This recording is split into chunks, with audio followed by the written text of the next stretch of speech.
ahead and get started. Thank you everybody for joining us today. We're so excited to have this conversation with you in this beautiful space and really open up the conversation and the discussion around aging and body positivity and what that all really means and how it changes as we get a little bit older. I'm Kate Donnelly. I'm here with the Stripes brand. Stripes, for those of you that aren't familiar with the brand, I'll give you a little bit of a background, but it was founded by Naomi Watts, really as a holistic approach to midlife and the changes that we go through as we enter midlife and perimenopause, a lot of which have to do with the changes in your body and how that affects how you view yourself and the perceived shame that some, and stigma that there tends to still be around it, and kind of shattering those stigmas, right? And how we approach that conversation and really, take charge of our lives again. And so I feel really honored to be part of the brand and part of this discussion with you.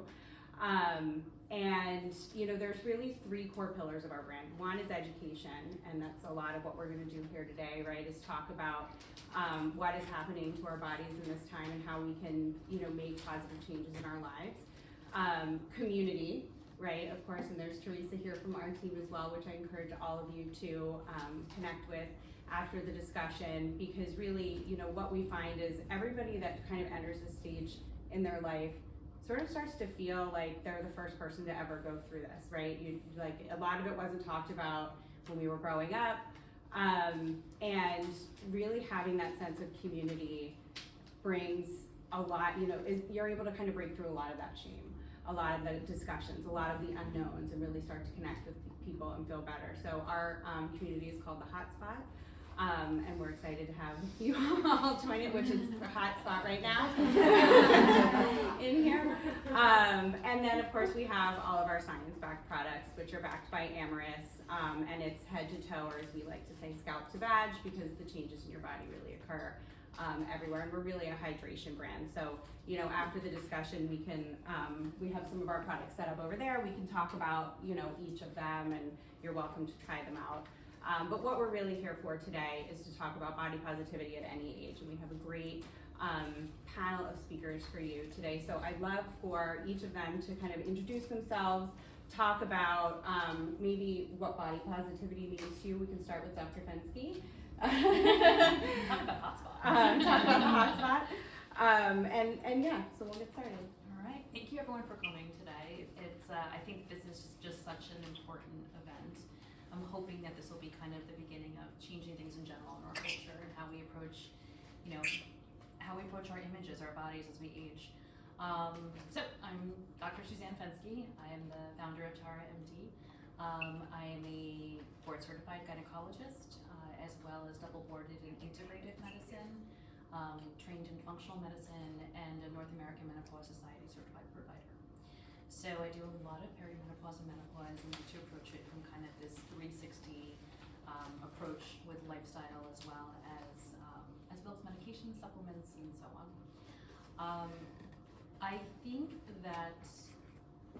think especially in our 40s and beyond, body positivity needs to change. I think that as women, we kind of suffer with it our entire lives, but I think it really comes to a head during this time period. And I think that part of being part of our culture is that unfortunately we still really focus on the ideal being youth and more youthful appearance and more youthful body.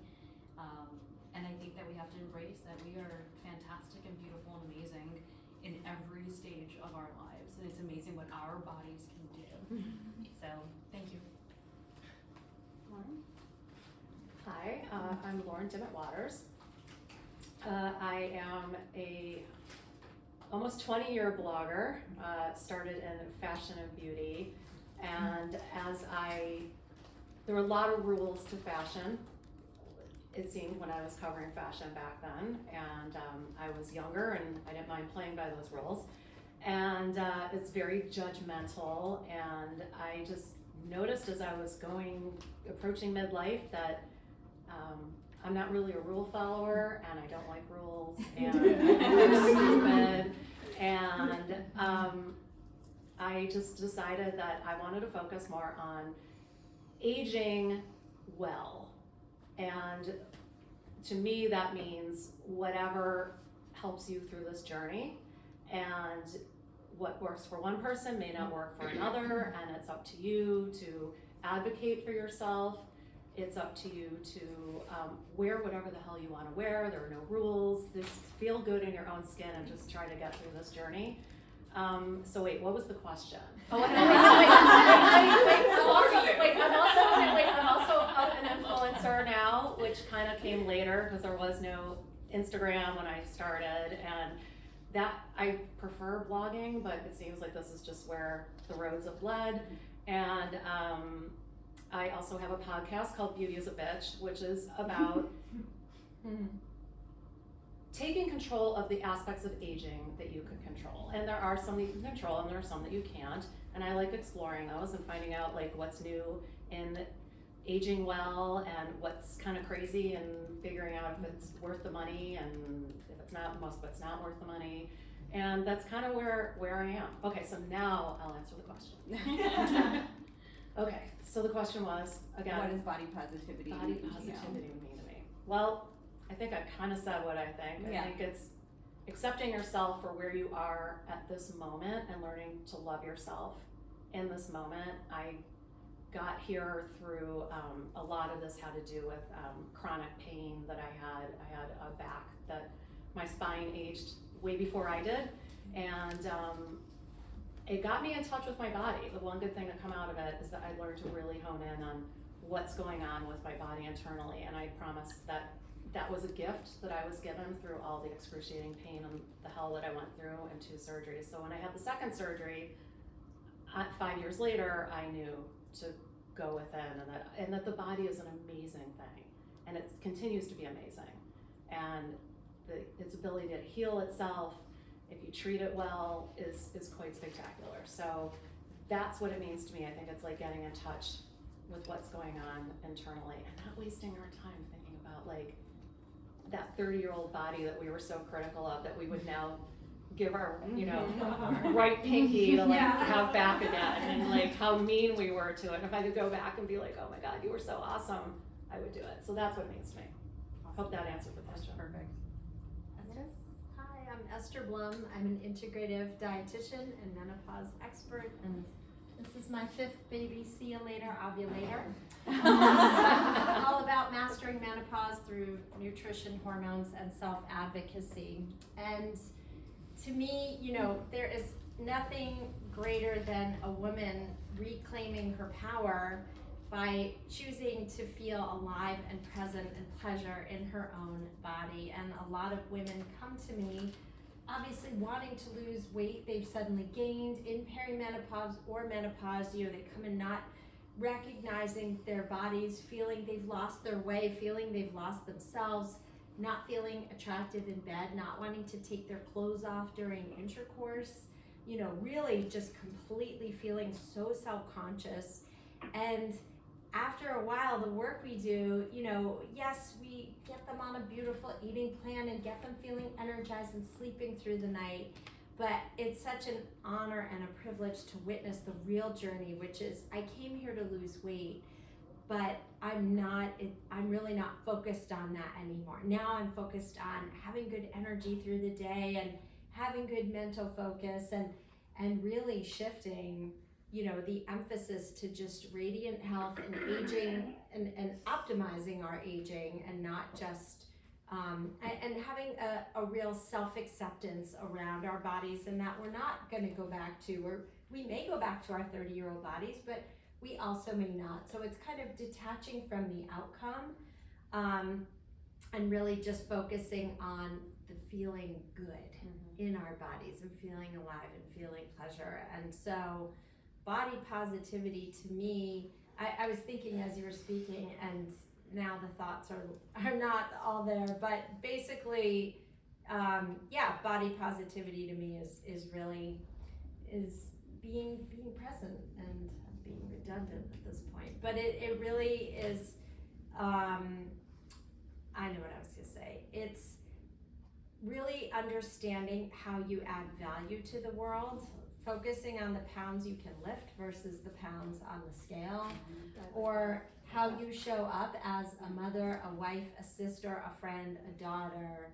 Like that to me is body positivity. And you're not, you know, like we have shit to do, people. We've got like lives to change and the world to change, and you can't do that when you're spending your mental real estate feeling not great in your own body. So the other great advice I have is if you don't like the size you're wearing, cut the labels out of your clothes. I had a therapist who told me to do that when my thyroid like died and I packed on 20 pounds, and I was like, I don't even recognize this. Cut the labels out. So That's great, thank you. Tracy? I'm Tracy Harris, and I'm an influencer.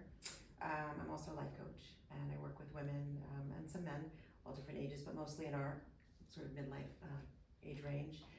I came to this kind of backwards. I've battled my weight up and down with 50, 60 pounds my whole life.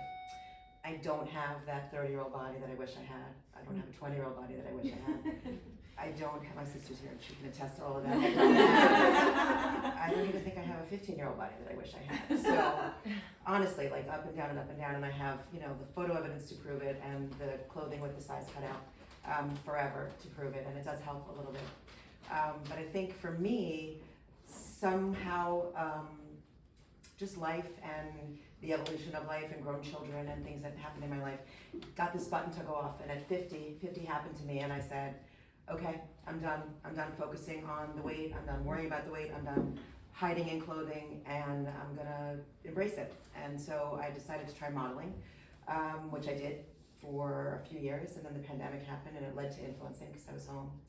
So now I do a little bit of both, and through that I decided that I really feel really, I don't know, energized working with people and talking to people and sharing with people my journey and helping them sort through theirs. So I've started coaching about it and around it. And I am definitely, I resonate with a lot of what you said, because I was always focused on the scale. It was my biggest nightmare, my biggest enemy, really messed with my head my whole life. And now I'm weightlifting, I'm walking, I'm active, I'm really thinking more about how I present myself emotionally. I'm acknowledging that I have a lot of value to add that has nothing to do with my size. And that's what that's really what I want to talk about in my life and with what I'm doing. So this is very personal to me. So thank you for including me. That's great. Each of your intros actually spawned on some questions for me, but I did want to let everybody know, this is a really great group, and we're gonna talk about some, I have a few questions that I want to ask, but definitely feel free to chime into the conversation, to ask a question if you think of something along the way. For those of you streaming in, if you want to just put something in the chat, we can, certainly discuss it here as well. But definitely wanted to make this an open conversation. But the first thing I wondered if we could take a quick step back and kind of talk about what happens to your body as you're aging and how it changes. I thought maybe we could start with you, and then we can also talk about how that affects sort of like the weight loss journey and what's like happening to your body as well. Yeah, I mean, so our bodies change throughout our entire lives. And yes, there are changes that happen as we age. We do start losing muscle mass, which affects the basal metabolic rate, right? Your resting amount of calories that you burn at baseline. So the less muscle you have, the lower your basal metabolic rate goes. During perimenopause, with the fluctuations in hormones, and specifically with the fluctuations in estrogen, this also affects cortisol levels, right? So we all know cortisol, and cortisol gets a horrible rap when really you just want it to be balanced and perfect, right? So too high, too low, not good. And when your cortisol goes too high, which happens as the estrogen declines, but also can do that as estrogen elevates too, then this is also a fat storage hormone, right? This is our fight or flight hormone. It tells our body that, something's coming, we have to prep for this, we're going to, store in case something really bad is about to happen. So these are things that naturally happen with aging, which isn't a bad thing, it's just the fact of the changes that happen. What your body needs, nutritionally speaking, what your body needs from a exercise or movement standpoint changes too as we age. Great. And how does that kind of change our approach and how we'll say weight loss, or how you're fitting into those clothes? How does that kind of change that? It definitely means that the checks you wrote in your 20s and 30s, your body is not going to cash them now the same way. Yeah. So it's really just about changing the ratios. It's not about starvation. It's not about trendy diets that you cannot adhere to. It's certainly not about creating an unhealthy relationship with food. What it is about is getting mindful about what you're eating and making sure that you're adding in really nutrient dense foods and really bumping up your protein intake at every meal to stabilize your blood sugar, to raise and sustain your dopamine and your serotonin so that you have mental focus all day, your appetite is controlled, and you have great mental focus through and energy through, you know, the whole day. You're not crashing at 3 p.m. So, and also if you're going to be lifting weights and making sure that you are optimizing your muscle mass, you need to optimize your protein intake. Yes. And the research shows that the best results are to have about a minimum of 30 grams at breakfast, lunch, and dinner versus, you know, a lot of women will come to me, I'm sure Robin can attest this too, where they're having 1 egg for breakfast or a yogurt, 1 or 2 ounces of protein, lunch is maybe like a small can of tuna, and then dinner's a heartier meal. If you can evenly distribute your protein throughout the day, that really sets you up for a lot of success. Did you have, you were nodding Well, along, I wanted, It's yeah. funny that you said that because I got to that a couple of years ago. So as I said, when I was in tune with my body, that all went out the window, by the way, when the pandemic started. So yeah, I decided that, you know, since we're all gonna die, I'm gonna eat all the banana bread. I baked all the banana bread. I ate the banana bread. I was drinking a bottle of wine a day. I mean, I was just like, what's going on? We're, you know, and I just threw caution to the wind, and then noticed not only was I packing on the pounds, but I also just felt horrible. Mm-hmm. And so I'm like, okay, you know what to do. You've been gaining and losing the same 10, 15 pounds your entire life. You know what to do. So I got on my Peloton, I rode, and I stopped eating so much, and it wasn't coming off. Mm-hmm. I'm like, uh-oh, what's going on here? So I It's got in different places now. different places. Yeah. I'm like, whoa, what happened here? What's happening? So I got in touch with somebody that is known for helping women in midlife lose some weight. And I learned that, and this is interesting, I think I recommend anybody doing this, is if you got like a, one of the nutrition apps, like My Fitness Pal. My Fitness Yeah. Pal, okay, My Fitness, I use it. And take a week and just log what you're eating normally. Yeah. And I think women are gonna be really shocked, I know I was, at how little protein we're eating. Yeah. And I did that for a week, and I now do what you recommended. I try to eat 30 grams protein every meal. It's insane the first week you try to do it. You're like, I can't eat all this protein, but and it's the first week is hell. But you got there, you figure it out, and I started lifting, which I'd never really done before because I thought lifting made you bulky, and I started walking a lot, and I'm doing all those things, and guess what? The weight started to come off. So it was just how to switch things a little bit. Yeah. And when those old tricks aren't working, it's time to reevaluate. So yeah, I did get it off, but it wasn't. I have a question. Sure. I have 2 questions actually. All this information was really, really wonderful. What is 30 grams of protein was the first question, and the second question is, what do you recommend for that 3 p.m. snack when like nothing but M&Ms is really Get the peanut. I like to line them up personally and just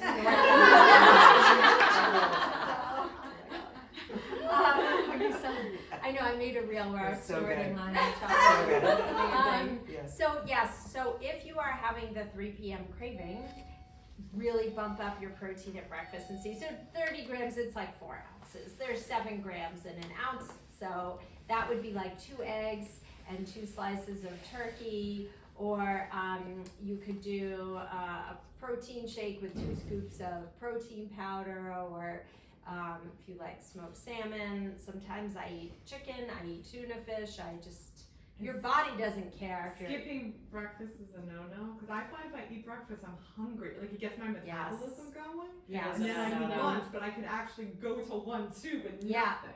So if you want to intermittent fast and you find like the breakfast eating is triggering your hunger, if you want to go to midday, then you just will need to increase go higher than 4 ounces. I would try for like 6-7 ounces at that first meal of the day to stabilize. But let's say you're still really hungry. I mean, you could do cottage cheese if you tolerate dairy, is like so chock full. If that makes you want to puke, then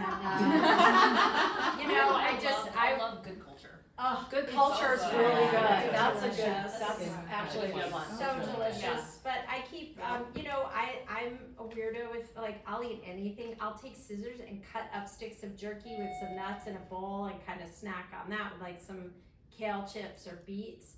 Or you could do, again, like a chicken breast, or I love like tuna fish or turkey or chicken salad or. And if you have a Bone sweet broth. tooth, I love like Barabells.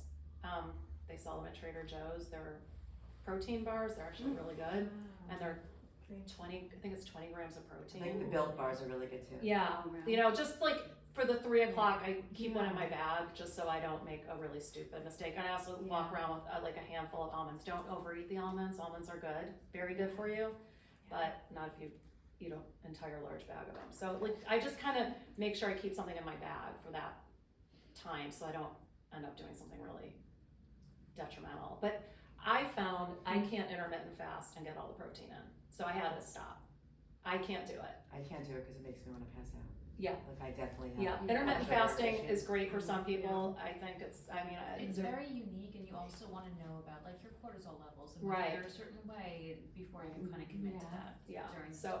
I just learned that I'd have to eat every I don't 2 do hours. it for intermittent fasting or because it's like the. It's just how you are. That's just how I am. Yeah. But I know that I Yeah. then like do get shaky, and I probably like my lunch. I'm like I have a salad with like chicken or falafel, but I probably need to like increase that because then 3 o'clock comes and. I still have the 3 o'clock. I It's still like, have 3 I o'clock. get I school have time time. from when I was a kid. Yeah. But I'll eat more protein, and that Yeah. definitely helps me. But And- I broke my meals out now. Rather than 3, I do 4, and get all the Right. protein and spread out over 4. So I'll eat the protein at that time. Can I just jump in for a second? I just want to push back on something that I heard someone say in terms of like our body doesn't care what kind of protein we put in our body. I think it's important to talk about the benefits of plant protein versus animal protein. That hasn't been brought up, and I'm wondering what your thoughts are, because I know that it's really important to actually have clean protein, not necessarily anything. So I'd love to hear someone speak about that. So plant proteins don't necessarily, you have to couple them together to get all the essential amino acids. So to build muscle, you have to have a minimum threshold of an amino acid called leucine. So in order to optimize your leucine intake and the ability to build muscle, you have to get at least 4 ounces of protein at a time. So if you are plant-based, if you do want to get your protein from, let's say, quinoa or beans and rice, just know it takes 2 cups of quinoa or beans and rice to get the same protein as a 4-ounce chicken breast or a 4-ounce piece of fish. Certainly, pea protein is very high in branched chain aminos, and peas themselves are like really good protein source. Spirulina is another plant protein. My advice would be track it and see, eat plants and track it and see what your protein intake is every day. Well, I would just like to say that's true. If you can certainly get your complete proteins through mixing things. Yeah. But I think something that's again left out of the conversation is yes, you have to do more to get the complete protein. But if you're eating the animal protein, you're also getting saturated fat. You're also getting other things that come with it that you're not getting with the plant protein. So I think it's really important to remember that you're getting different things from both. Even though the protein might be the easier thing, you're going to get other things that you will not get. So it's about being clean, I think. Correct. And again, so I have a whole book called Cave Women Don't Get Fat. But saturated fat, also we do need good fats for Sure. hormones, and there are a lot of benefits to both. You want to mix. You want your saturated and your unsaturated. You want your avocados, your olive oil, but you also want butter. And I'm a big believer in beef tallow for optimizing. But again, it's so unique. Some women do not feel well eating meat, or they get to this point in life and they say, I used to digest meat well and now I don't, because with the decline in estrogen and progesterone, it does change our digestive fire and it does decrease our digestive capacity. So it's so unique and individual. Burger falls where? It's protein. That's not protein. protein. Yeah, that's Protein. beef, Love that. lamb, Yeah. venison, ostrich, all of those are quality red meats. But I think that if you're gonna do, that, you wanna go towards your grass fed, like make sure you're sourced right, make sure there, no antibiotics, grass fed, and so Right. on. It's not just Like I about. gave up the bun, but that's as much as I need. That's right. That's it. But you raise a good point, is if you're going to increase your protein and fat intake, then Yeah. you do need to decrease your carbs. Yes. Because if you prefer to have a more higher carb diet, then you have to watch the fat. So something's gotta give, because if you increase protein and fat and your carbs, then you will gain weight. And what about cholesterol? Yeah, good Mm-hmm. question. Yeah. So there is, sort of this like metabolic syndrome that happens with perimenopause and menopause, where you'll start to see that, wow, my LDLs, my bad cholesterol is coming up. Or you'll see that maybe your hemoglobin A1C, right, that marker for prediabetes, diabetes, is now in the pre-diabetes range, which you never had that issue before, and not much has changed. But this is all part of what happens with perimenopause and menopause. And this is, again, going back to body positivity, it doesn't mean things are bad, it just means that now we have to approach this body differently, which is what we do during puberty, it's what we do during pregnancy, it's what we're doing now during this stage, it's all it means. So how do we turn those things that are negative, right? Like, so we spend a lot of time, I think, focusing on weight, because I think it's, as women, what we do our whole lives. But as we get older, there's other things that we see, like thinning hair, drier skin, other things that happen in perimenopause and menopause and other stages of our life. How do we turn those perceived negativities into something more positive? It's a great question. That's a great question. I don't think I have the one answer for it. I think it's embracing. I think that this stage of our lives is also associated with the most amazing things of our lives, right? Like usually when you've gotten to this stage in your life, you know who you are.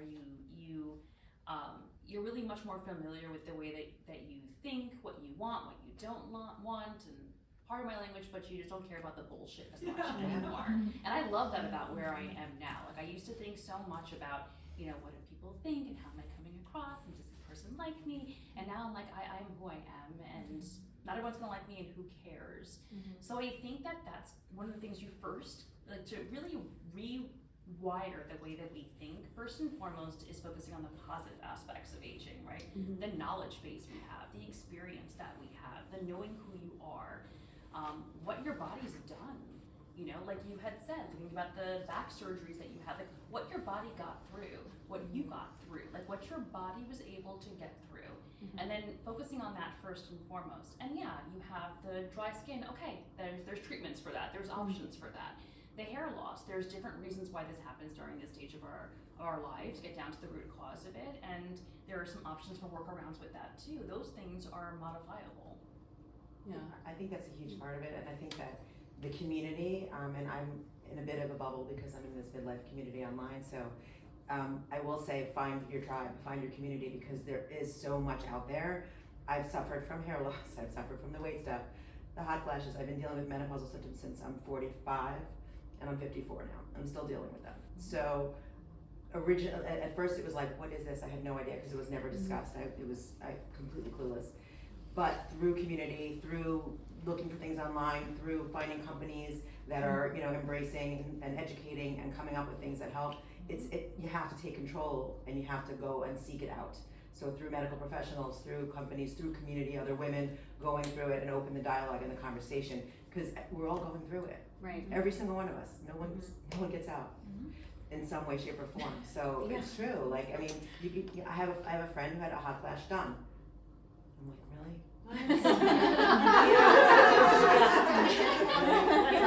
One hot flash done. You know what's funny? Literally done. Talking about, I went on HRT, I'm very open about it. What is that? Hormone replacement therapy, about 2 years ago. And I was getting some hot flashes here and there, you know, and then I recently had another surgery and my surgeon had me go off of it. I was like, I'm sorry, what? Because of blood clotting issues.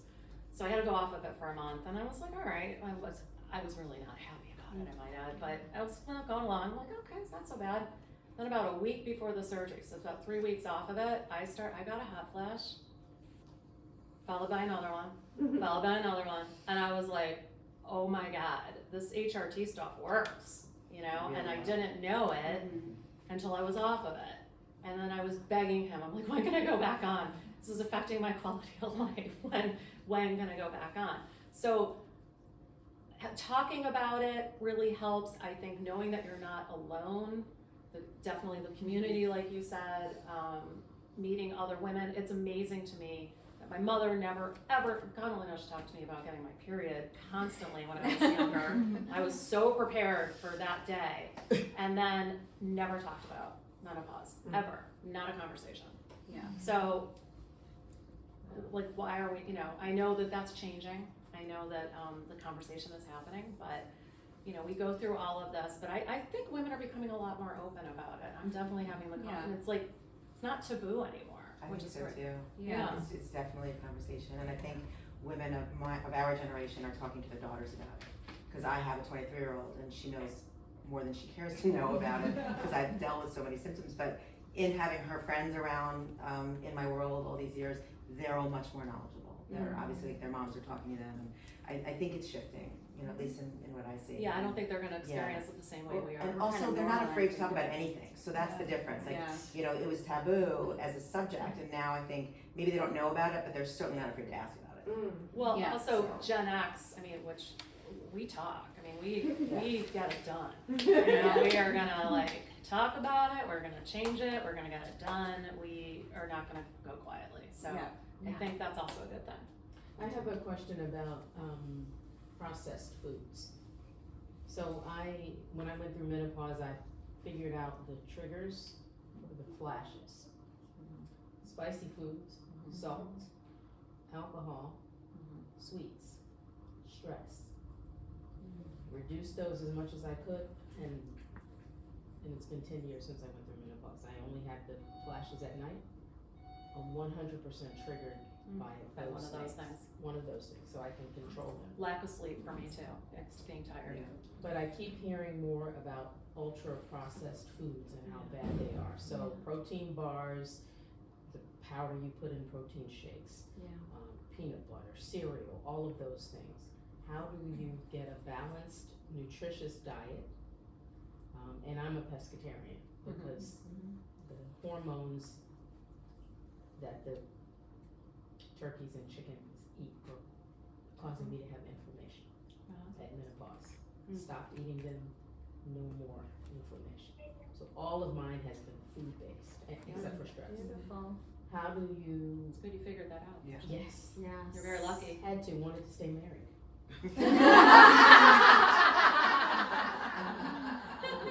How do you feel about processed foods?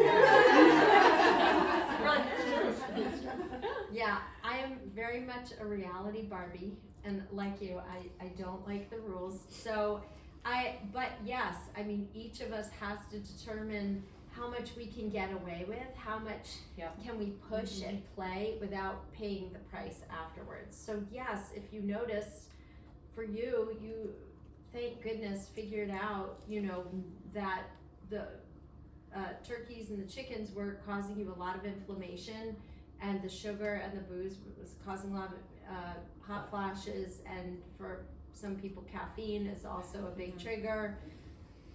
So it's much more motivating when it comes from within, when you're like, okay, this stinks to cut this out, or maybe you didn't feel attached to it.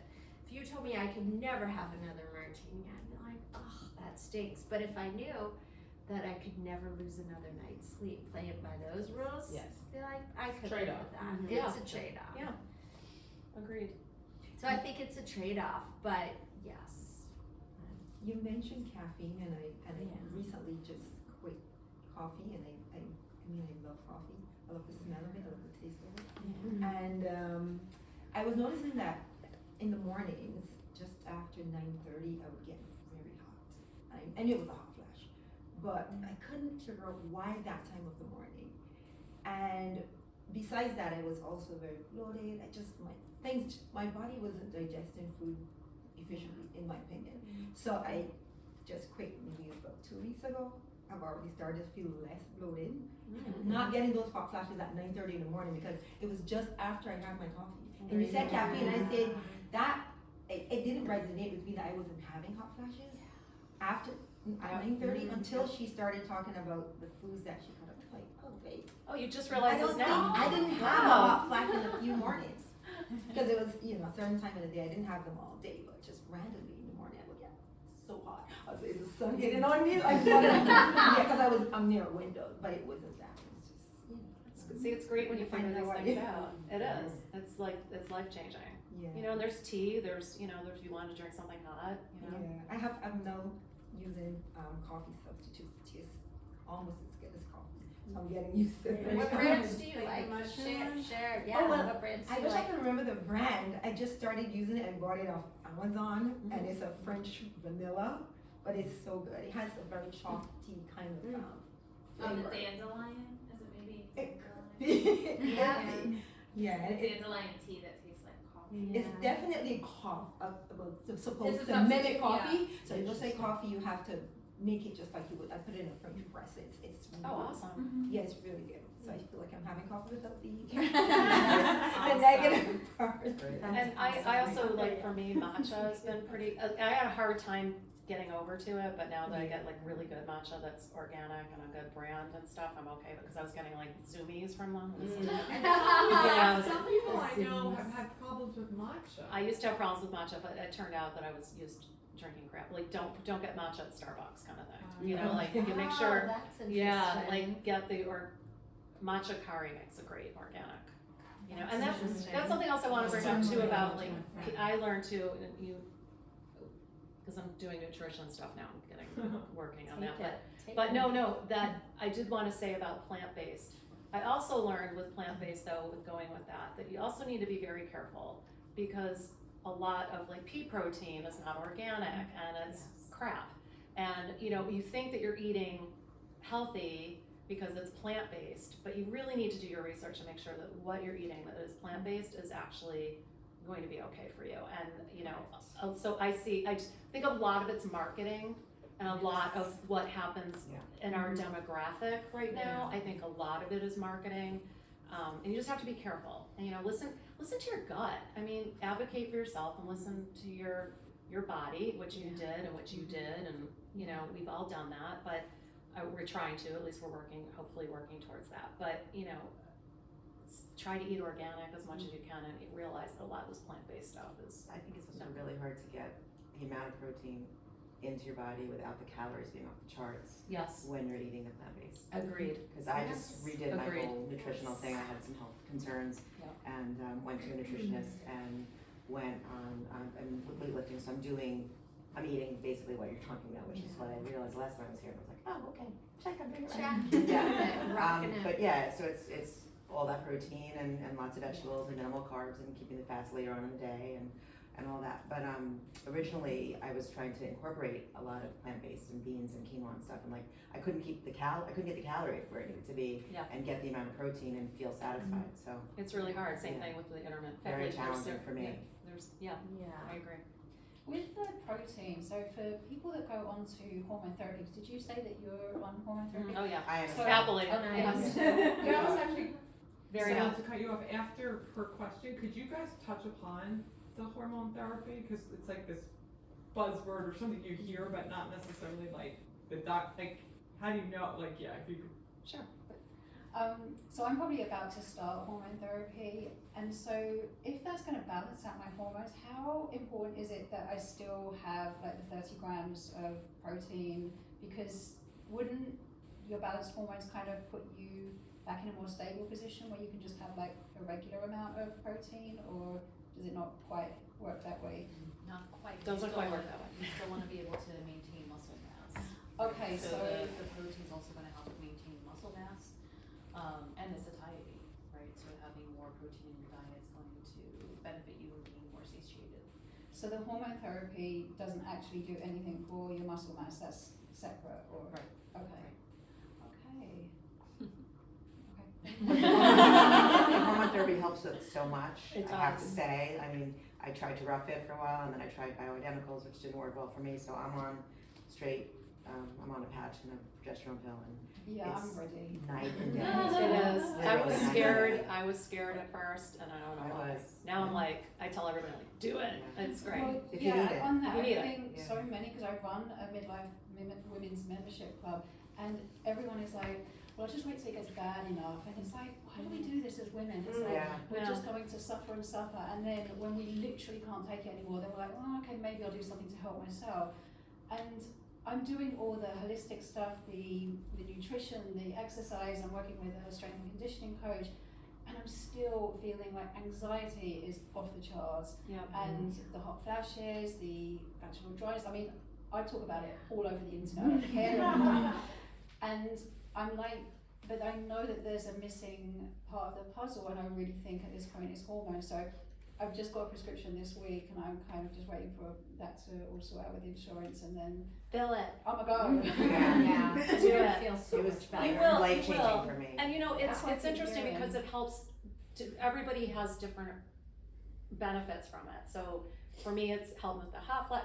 My brain fog is still horrible. Horrible. Like Yeah. you know, that doesn't seem to be helping with that. But you know, there's so how many 32, 34 that keep symptoms. There's keep unlocking more. There'll be 50 by next year, and it's going to help you with a bunch of them, and then some of it's not going to help with. But the weight training, I always say, is important if you want to be 80 and be able to get off the toilet.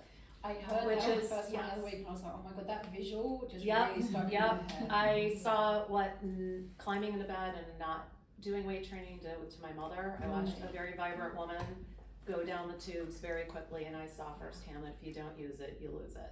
And to watch my mom just disintegrate in front of my eyes was one of the more horrific things I've ever seen, and I will not put my children through that. So I will lift weights, I will do it, it needs to be done. Thank you. Did that answer your? Sort of, but again, like, how do you know if you're a candidate or like something you should approach with your doctor, or again, like, So everyone should have the conversation regardless with your doctor. And whether you decide to do it or not decide to do it, that's up to you. But every single woman should walk in and demand to have the conversation with the doctor. And if you're seeing a doctor who doesn't want to have the conversation, you walk out and you find a new doctor.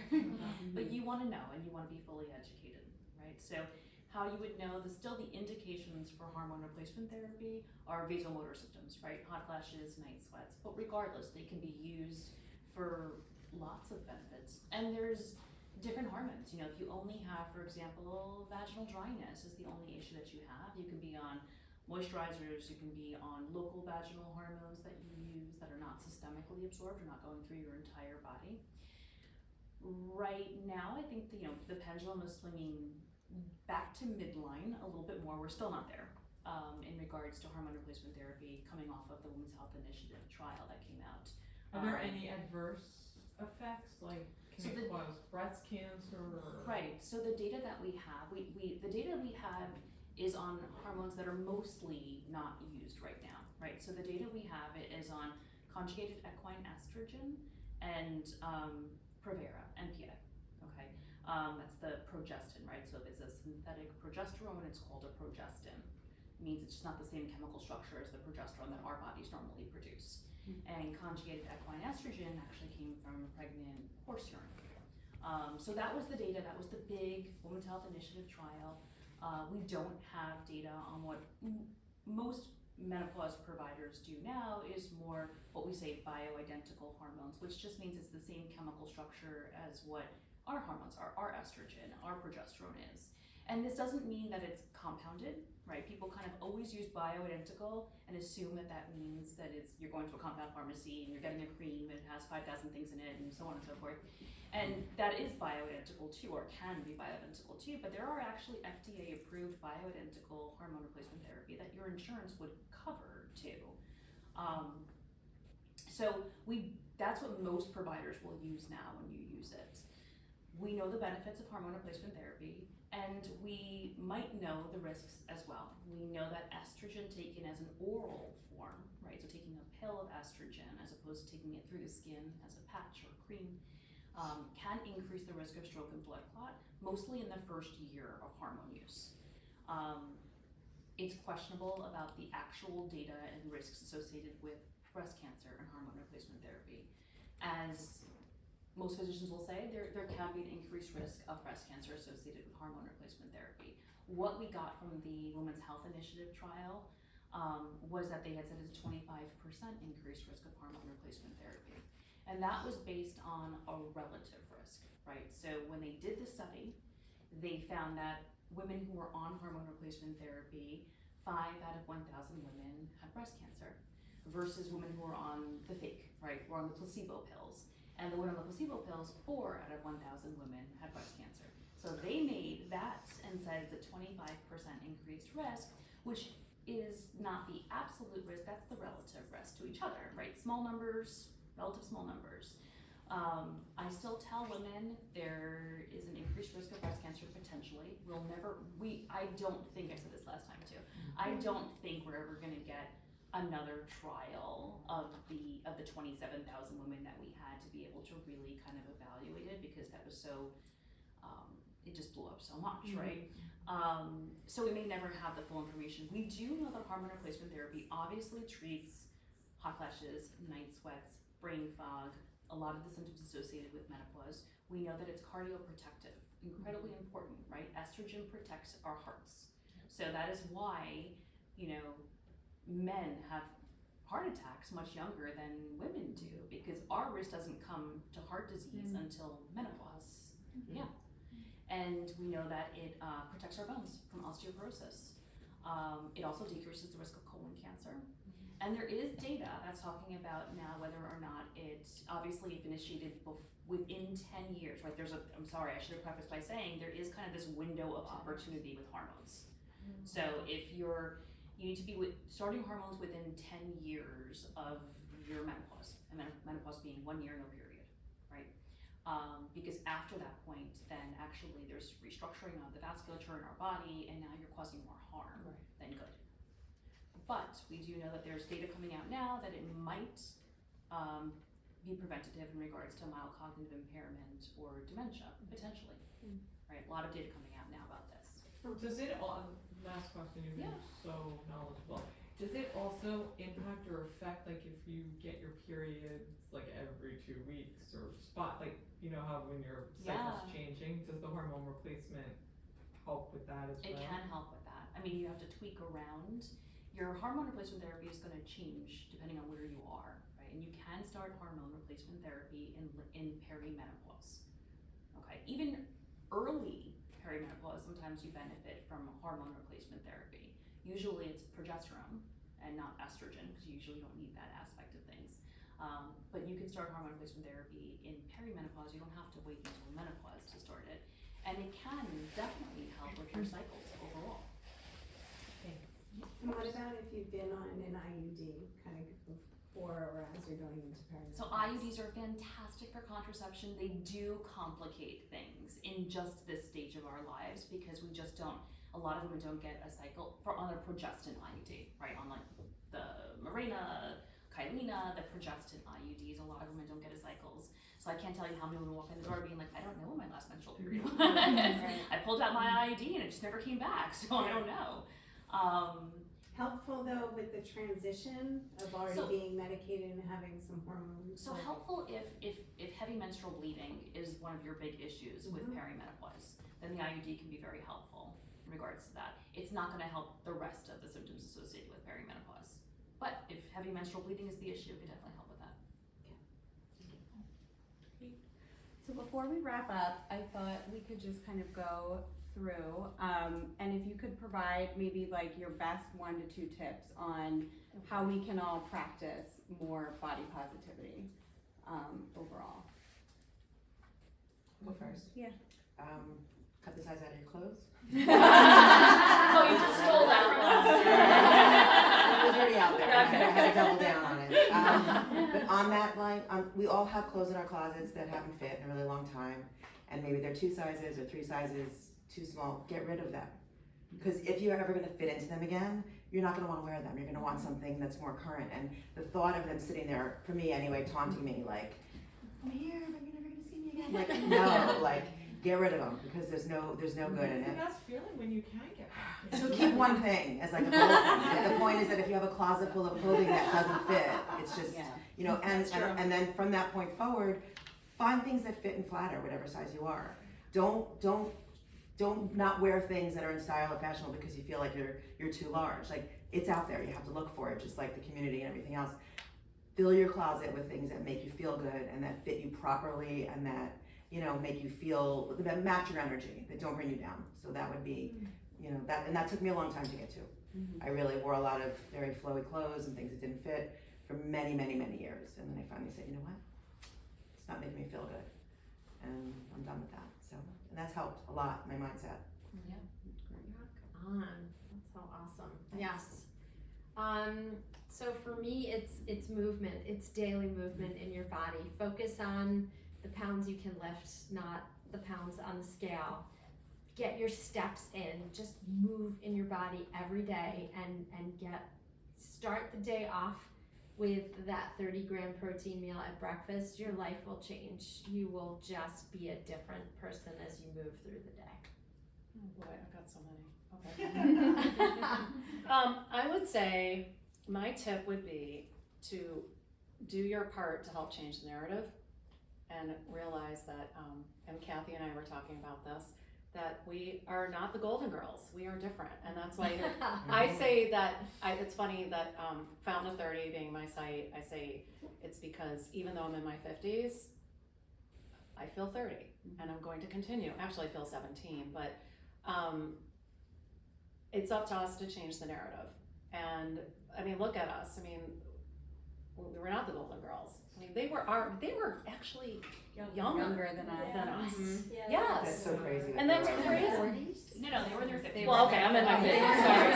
Sorry. I'm like 4. They were 30 years old. Yeah, but it's like, look how much we've changed. Look how different we are now. And I Really? think, 48. Well, she was the youngest one. yeah. But she was the oldest one. Yes. Yeah. And also I believe in like self-care, and to me that means not just like, you know, going and getting your nails done, but like, you know, meditation and being with your friends and doing things in moderation, doing the things that you love, and, you know, getting a massage if that's what makes you happy, and just, you know, living your life. So that is, and not worrying about all the constructs and the BS that we're getting bombarded with daily, and just be thankful that we're Gen X and we don't put up with crap, right? Woo! Yeah, I would say 2 things, and part of what you said, Esther. But my first thing is a reminder that nobody gives a crap, right? No one's looking at you and tearing you apart the way you're tearing yourself apart. Nobody. Your partner, your family, there is not one person who's looking at you and be like, oh, you know, see what happens to the thighs there, and look at that, remember the thighs we used to have? Like, nobody's sitting there doing that. Except the So- teenage daughters. No. Yes. No, then you have to raise them differently. And they need to become more body positive too. We need to raise our kids Working on it. differently. But that's number 1, is just really kind of, you know, we waste so much time with the negativity in our head. Like, so much time. How many times have you decided not to go out to dinner with friends, not to go to do this, not to go to do that, because you didn't feel right? You dreaded going on vacation because you're gonna have to get into a swimsuit. Or summer's coming and oh my god, summer's coming. So we have to remember that nobody cares, and all they're gonna look back on in years from now is gonna be like, I missed out because of what I was obsessing over. 100%. And then the second thing I say is movement too, but even to a different degree. I feel like set a bar. say, listen, whatever I've been into, I always wanted to learn to play tennis. I've always wanted to kind of get back into my yoga practice. I played it for a while in my 20s, and set a true movement bar and get good at it. And be impressed with yourself and what your body is doing, because that's a way to flip the narrative on how you're viewing yourself. Yeah. Yeah. It's funny, I went back to bar classes, and now I'm not doing it right now because I can't yet, I'm not allowed to, and I went with Cynthia, I went like a year ago, and I didn't get into, I used to be into it before all my back issues, and then I got into it. I didn't get into it last time, sorry, we did a month, and I was like, ugh, I'm not feeling this, and I left, and I was doing my walking and my weight training and all that kind of stuff, and then, I don't know, you said, why aren't you there, and I went back, and I don't know what happened, this is just the right time, I guess, and now I'm obsessed, I'm like there all the time, and I really changed my body, but I still do the weight training, and I still do the, now it's, just add that to the mix, and, yeah, but you have to keep moving forward, and you're right, like, I wanna get back into tennis and stuff, but now I'm noticing there are things happening in my body that, like my knees aren't, like, it's just, oh well. So you find something else, you find something else, Find something just you keep love. moving, just keep learning and moving. Awesome. Well, thank you everyone up Thank there, you. and everyone who joined us as well. Thank you. Great to have you.